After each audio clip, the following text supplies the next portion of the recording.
Hi, and welcome back to Beyond The Shahada. I'm Bree Shaban, and this podcast is your realistic guide to Islam, where we keep it real and relatable about everyday life. Today I'm diving headfirst, and maybe jumping straight into the deep end, of a topic I've been a little unsure about how to approach. But I think it's so important to talk about because I know so many of you out there are struggling with the exact same thing. What am I talking about? How do you explain Islam to people of other faiths?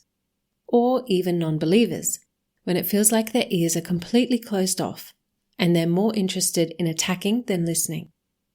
Many of you may not know this. I'm the only Muslim in my family. In fact, most of my family is religious, but it's a whole mixed bag of different beliefs. So trust me when I say, this is a topic I've had to navigate a lot over the years, and I thought it was only right to share what I've learned with all of you. So go ahead and get comfortable, grab your coffee, tea, or whatever gets you in the zone, and let's sort through this together.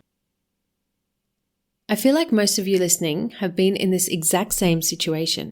You've learned that Islam is about peace, that it elevates the status of women, and that it's a source of strength and guidance in your life. But then you're met with people who say things like, isn't Islam oppressive? Or isn't it a religion of violence? And just like that, you're stuck there, fumbling for the right words to explain something that means everything to you. Before we get to the solution, I think we need to understand the root of the problem. What could possibly create such division, even between family members or close friends? And more importantly, who actually benefits from this? Is it just human nature to clash over beliefs? Or is there something or someone pulling the strings behind the scenes? Across most religions, the devil is seen as the ultimate deceiver, the ultimate tempter, and honestly, the ultimate manipulator. His goal? To lead as many people as possible away from anything that gives their lives meaning and purpose, away from truth and away from God. Now, when we think of the devil, we usually picture a fiery, dramatic figure who only targets the worst of the worst people in the world. But the reality is actually far more subtle and way more personal. The devil doesn't just go after the bad guys, he's after all of us. So how does he do it in today's world? What strategies could he possibly use to pull us away from what matters the most?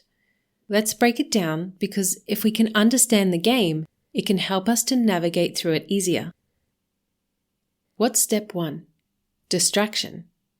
The devil makes sure people are way too busy to even think about God. He creates a world where everyone's chasing the next big thing. Money, fame, success, you name it. A society where your worth is measured by your job title, the size of your bank account, or even the number of followers you have on social media. If people are constantly focused on climbing the ladder or keeping up appearances, they won't have a second to pause and reflect on their spiritual connection. And let's not forget the endless distractions such as streaming services that never end, addictive video games, and social media feeds designed to keep you scrolling. Why? Because if people are always entertained, always plugged in, they'll never stop to ask the big questions like, why am I here? What's my purpose? Is there something more to life? Next, he makes sure people are confused about what's true. He creates countless ideologies, religions, and philosophies, with each one shouting, I have the answers. If everyone's claiming to have the truth, how can anyone know what's real? It's like walking into a crowded room where everyone's talking at once. You just end up tuning it all out. And here's the kicker. He twists religious teachings. He takes them completely out of context and makes them seem outdated or irrelevant. Imagine someone reading a scripture and thinking, this doesn't make any sense. How could this apply to my life today?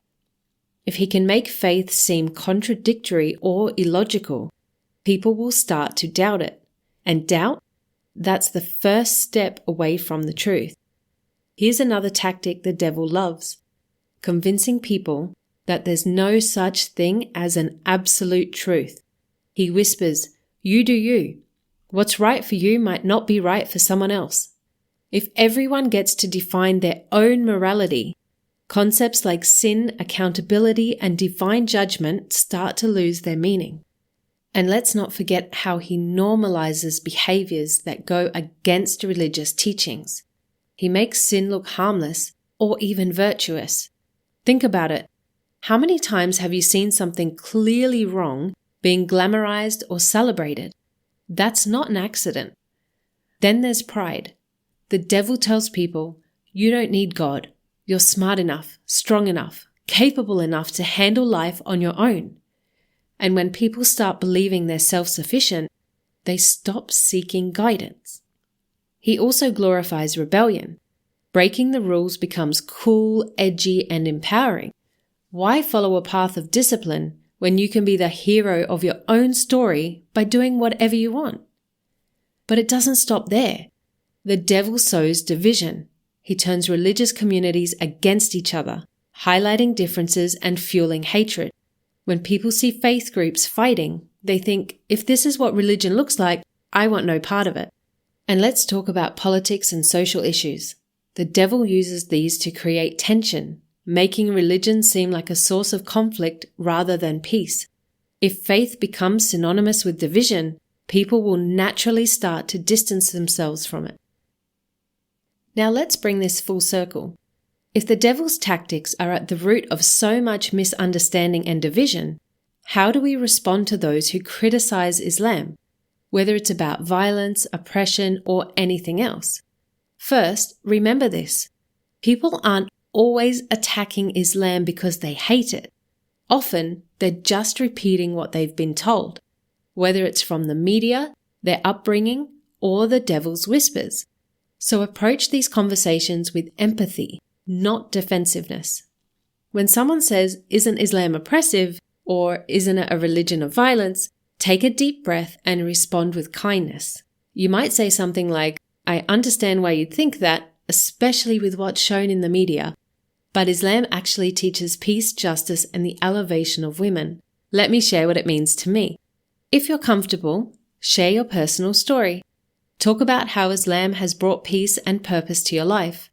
When people see the beauty of Islam through your actions and words, it's harder for them to hold on to those misconceptions. And remember, you don't have to have all the answers. It's perfectly okay to say, "That's a great question. Let me look into it and I'll get back to you." What matters is that you're planting seeds of understanding. And that's how we combat the devil's influence, one conversation at a time. That's all I have for today's episode. Thank you for listening. If you've gotten anything out of this episode, please follow, like, or subscribe to the channel and share with anyone who may benefit from it. God willing, you have a great day, and I'll see you in the next episode.